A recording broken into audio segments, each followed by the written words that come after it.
तो मेरे प्यारे भाइयों बहनों, कैसे हो? मस्त हो गए एकदम, और बहुत ही बेहतरीन तरीके से अपने बोर्ड एग्जाम की तैयारी को कर रहे होंगे। ठीक है, सबसे पहले मैं आपको बता दूं, तुम चाहते हो कि बोर्ड एग्जाम में तहलका मचाना, तभी इन सारे प्रश्न को तुम याद करना, अदरवाइज मत करना। ठीक है, क्योंकि मैं सारे क्वेश्चन को बहुत ही छांट छांट एनालाइज और रिसर्च करके मैं आप लोगों के साथ शेयर कर रहा हूं। मुझे लगभग क्वेश्चन बनाने में लगभग 15 से 20 मिनट लग गया होगा, तब मैं आप लोगों के साथ क्वेश्चन को शेयर कर रहा हूं। वीडियो को आप लोग अंत तक जरूर देखिएगा, सारे क्वेश्चन मोस्ट इंपोर्टेंट है, देख लीजिएगा, यहां से पेपर में छपेगा ही छपेगा। ठीक है, क्योंकि मैं वही पढ़ाता हूं जो सिलेक्टेड हो, एक्सपेक्टेड हो, एग्जाम में आने लायक क्वेश्चन हो। ठीक है, तो चलिए बिना किसी देर को वीडियो को स्टार्ट करते हैं। यदि आप चैनल पर नए हैं और 12th क्लास में ताबड़तोड़ तैयारी करना चाहते हैं, 80 to 95% लाना चाहते हैं, तभी चैनल को सब्सक्राइब कीजिएगा, अदरवाइज मत कीजिएगा। वीडियो आप लोगों को अच्छा लगेगा तो वीडियो को एक लाइक जरूर कर देना है। ठीक है, तो आज का पहला प्रश्न क्या पूछा है मित्रों, यहां पर देखो, विश्व की सबसे प्राचीनतम सभ्यता कौन सी है? जी हां, पहला प्रश्न हमसे पूछा है कि विश्व की सबसे प्राचीनतम सभ्यता कौन सी है। तो आपको पता होगा मेरे भाइयों बहनों, विश्व की सबसे पुरानी और प्राचीनतम सभ्यता कौन सी है? जी हां, मेसोपोटामिया की सभ्यता, यानी कि option number B is correct answer. Mesopotamia की सभ्यता जो था वो विश्व की सबसे पुरानी सभ्यता है, जो कि अभी इराक में मौजूद है, और इस सभ्यता का विकास दजला और फरात नदी पर हुआ है, और इसी सभ्यता से लेखन कला और खगोल विद्या और कह सकते हैं गणित आदि का ज्ञान मिलता है। ठीक है, तो आई होप कि आप लोगों को पहला प्रश्न समझ में आ गया कि विश्व की सबसे पुरानी और प्राचीनतम सभ्यता कौन सी है, तो मेसोपोटामिया की सभ्यता। ठीक है, नेक्स्ट क्वेश्चन क्या पूछा है मेरे प्यारे भाइयों बहनों, यहां पर देखो, मोस्ट इंपोर्टेंट सारे क्वेश्चन है, सिलेक्टेड क्वेश्चन है। ठीक है, दूसरा क्वेश्चन क्या है, यहां पर देखो, मेसोपोटामिया की सभ्यता में किस चीज की कमी थी? जी हाँ, मेसोपोटामिया की जो सभ्यता थी उसमें किस चीज की कमी थी? तो आपको पता होगा मेसोपोटामिया की सभ्यता में किसका कमी थी, तो वो थी तांबे की कमी थी, यानी कि option number D is right answer. तांबे धातु की क्या थी? मेसोपोटामिया की सभ्यता में कमी थी। ठीक है, नेक्स्ट क्वेश्चन क्या है मेरे प्यारे भाइयों बहनों, यहां पर देखो, नेक्स्ट क्वेश्चन क्या है, यहां पर देखो, रोम का प्रथम सम्राट कौन था? जी हां, जो रोम सम्राट जो था उसका प्रथम सम्राट कौन था, हमसे प्रश्न पूछा है। तो आपको पता होगा मेरे भाइयों, रोम का प्रथम सम्राट कौन था? तो जी हां, अगस्टस था। ठीक है, यानी कि option number B is right answer, Augustus. ठीक है, यहां पर अगस्टस होगा, लेकिन क्वेश्चन मिसप्रिंट हो गया है, तो आप लोग देख लेंगे, आपको एग्जाम के क्वेश्चन पेपर में देखेगा अगस्टस लिखा हुआ, तो उसको आप लोग टिक कर लेंगे। ठीक है, नेक्स्ट क्वेश्चन क्या है मेरे प्यारे भाइयों बहनों, यहां पर देखो, एम्फोरा किसे कहते हैं? जी हाँ, एम्फोरा किसे कहते हैं? तो आपको पता, हमसे पूछा है कि एम्फोरा का अर्थ क्या होता है। ठीक है, तो आपको पता होगा जो एम्फोरा का अर्थ क्या होता है मेरे प्यारे भाइयों बहनों, तो यहाँ पर होता है मटके या कंटेनर को हम लोग क्या कहते हैं? एम्फोरा कहते हैं, यानी कि option number A is right answer, मटके या कंटेनर कहते हैं। ठीक है, कोई दिक्कत नहीं दिक्कत। यदि आप लोगों को वीडियो अच्छा लग रहा होगा तो वीडियो को प्लीज़ एक लाइक जरूर कर देंगे। बहुत ही सिलेक्टेड और मेहनत के बाद मैं आप लोगों को ये सारे प्रश्न को शेयर कर रहा हूं मित्रों।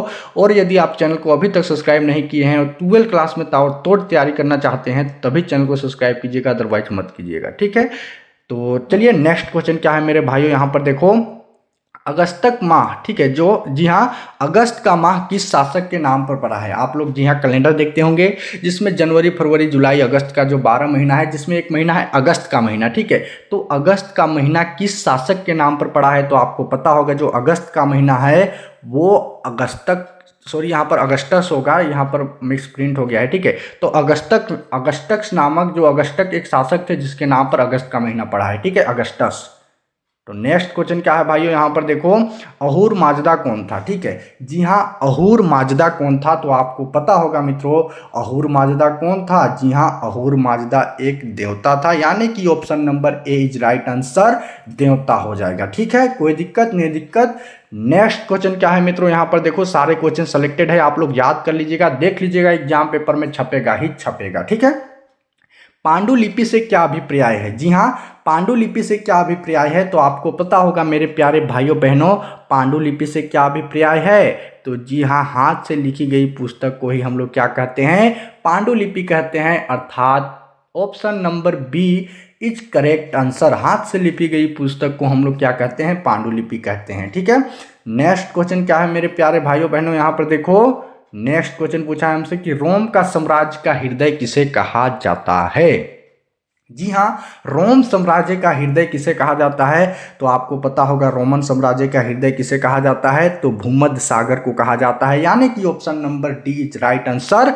भूमध्य सागर को हम लोग रोम का साम्राज्य का हृदय कहते हैं। ठीक है, नेक्स्ट क्वेश्चन क्या है मेरे प्यारे भाइयों बहनों, यहाँ पर देखो, पुनर्जागरण की शुरुआत किस देश से शुरू हुई? जी हाँ, पुनर्जागरण की शुरुआत किस देश से शुरू हुई? तो आपको पता होगा पुनर्जागरण की शुरुआत इटली देश से शुरू हुई, यानी कि option number B is correct answer, Italy. ठीक है, नेक्स्ट क्वेश्चन क्या है मेरे प्यारो भाइयों, यहाँ पर देखो, यायावार शब्द का अर्थ क्या है? जी हाँ, यायावार शब्द का अर्थ क्या है आपको पता है? कमेंट में जरूर बताइएगा। ठीक है, यहाँ पर मैं आपको बता दूं जो यायावार शब्द का जो अर्थ क्या होता है ना, तो वो होता है घुमंकड़, यानी कि option number A is correct answer, घुमंकड़। ठीक है, नेक्स्ट क्वेश्चन क्या है मेरे प्यारो, यहाँ पर देखो, चंगेज खान का बचपन का नाम क्या था? जी हाँ, आप पढ़े होंगे रोमन साम्राज्य, ठीक है, जिसमें एक क्रूर शासक के नाम आता है चंगेज खान। ठीक है, इसका नाम सुनते ही सपोज करो, मतलब इसका नाम सुनते हैं ना रूह कांप जाता है। ठीक है, आज तक इसके जैसा कोई क्रूर शासक नहीं हुआ। ठीक है, ये शासक की यदि हम लोग बात करें ना, तो ये जब मरा तो अपने साथ 40,000 सैनिकों को भी अपने साथ लेकर गया था। सोच सकते हो कि किस तरह से मरा था। ठीक है, और इसका मुख्य मकसद यह था कि जब मैं मरूंगा तो मेरा कब्र को यहाँ उस जगह दफनाया जाएगा ताकि लोगों को पता नहीं चले। ठीक है, तो मैं इसके बारे में आप लोगों को कभी स्टोरी जरूर सुनाऊंगा। ठीक है, तो अभी हम लोग मेन क्वेश्चन में आते हैं भाइयों। क्वेश्चन क्या पूछा है हमसे कि चंगेज खान का बचपन का नाम क्या था? तो option number B is correct answer, Temujin था। ठीक है, नेक्स्ट क्वेश्चन क्या है मित्रों, यहाँ पर देखो, चंगेज खान का जन्म कब हुआ? जी हाँ, चंगेज खान का जन्म कब हुआ? तो आपको पता होगा जो चंगेज खान का जो जन्म कब हुआ, तो कब हुआ पता है आपको? जी हाँ, पता होगा, आप पढ़ने वाले स्टूडेंट है। ठीक है, चंगेज खान का जो जन्म हुआ वो 1162 ईस्वी में हुआ, यानी कि option number A is correct answer, 1162 ईस्वी। ठीक है, आपसे पूछेगा चंगेज खान की मृत्यु कब हुई?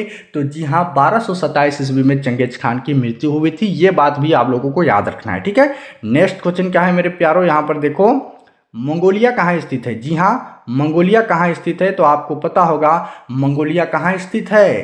तो जी हाँ, मंगोलिया कहाँ स्थित है? तो वो एशिया महाद्वीप में स्थित है, यानी कि option number C correct answer, Asia महाद्वीप। ठीक है, नेक्स्ट क्वेश्चन क्या है यहाँ पर प्यारे भाइयों बहनों, यहाँ पर देखो, मंगोल साम्राज्य की स्थापना किसने की? जी हाँ, मंगोल साम्राज्य की स्थापना किसने की? तो मंगोल साम्राज्य की स्थापना option number B Genghis Khan ने की। ठीक है, चंगेज खान ने क्या किया? मंगोल साम्राज्य को बहुत सारे युद्ध लड़े, ठीक है, संघर्ष करे, फिर आखिरी में उस साम्राज्य को एक साम्राज्य बनाकर स्थापना कर दिया। ठीक है, चंगेज खान। नेक्स्ट क्वेश्चन क्या है यहाँ पर देखो, 15 नंबर क्वेश्चन क्या है, मंगोल का प्रिय पशु कौन था? जी हाँ, मोस्ट इंपोर्टेंट क्वेश्चन है। ठीक है, मंगोल का प्रिय पशु कौन था? तो आपको पता होगा मंगोल का प्रिय पशु कौन था? तो जी हाँ, घोड़ा था। मंगोल का प्रिय पशु कौन था?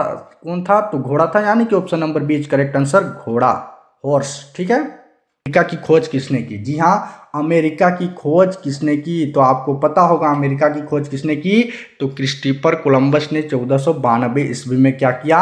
अमेरिका की खोज किया। ठीक है, इसका मुख्य मकसद रहता है ना कि हम भारत को खोजेंगे। ठीक है, ये बेचरांगा जो व्यक्ति थे, ये वैज्ञानिक थे, इसका मुख्य मकसद रहता है कि हम भारत को खोज करेंगे, लेकिन यह भारत को खोज ना कर 1492 ईस्वी में अमेरिका को खोज कर देता है। ठीक है, क्रिस्टोफर कोलंबस। नेक्स्ट क्वेश्चन क्या है यहाँ पर देखो, नेक्स्ट क्वेश्चन क्या है मेरे प्यारे भाइयों बहनों, सामंतवाद वर्ग कितने वर्गों में बांटा था? जी हाँ, सामंतवाद वर्ग जो था वो कितने वर्गों में बांटा था? तो जी हाँ, 3 वर्गों में सामंतवाद वर्ग जो थे वो बटा था। ठीक है, यानी कि option number C is correct answer, 3 वर्ग। नेक्स्ट क्वेश्चन क्या है यहाँ पर देखो, नाइट, ठीक है, सॉरी यहाँ पर देखो, नाइट। ठीक है, नाइट कौन था? जी हाँ, नाइट कौन था? तो आपको पता होगा जो नाइट होता था वो एक प्रकार का सैनिक होता था, यानी कि option number C is correct answer, सैनिक। ठीक है, यहाँ पर देखो, और 19 नंबर क्वेश्चन क्या पूछा है मित्रों, यहाँ पर देखो, महिलाओं बिच्छू को किस नाम से जाना जाता था? जी हाँ, महिलाओं बिच्छू को किस नाम पर जाना जाता था?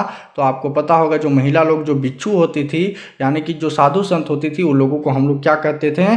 तो उन लोगों को नन कहते थे, यानी कि option number A is right answer, नन। ठीक है, यहाँ पर देखो 20 नंबर क्वेश्चन क्या पूछा, क्वेश्चन थोड़ा सा मिक्स प्रिंट है। ठीक है, तो यहाँ पर मैं आपको बता दूं कि कागज का आविष्कार आपसे पूछेगा। ठीक है, कागज का आविष्कार किस देश से हुआ? तो आपको पता होगा चीन देश से कागज का आविष्कार हुआ। ठीक है, क्वेश्चन थोड़ा मिक्स प्रिंट हो गया है, तो इसके लिए मैं आप लोगों से क्षमा चाहता हूँ। ठीक है, तो आज का ये 1 to 20 क्वेश्चन VVI क्वेश्चन था। आई होप कि आप लोगों को सारे क्वेश्चन समझ में आ गया होगा।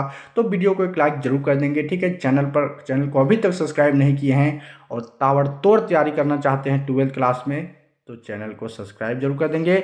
वीडियो में के अंत में एक प्यारा सा कॉमेंट भी जरूर लिखिएगा कि नेक्स्ट वीडियो आप लोगों को किस विषय पर चाहे, ठीक है।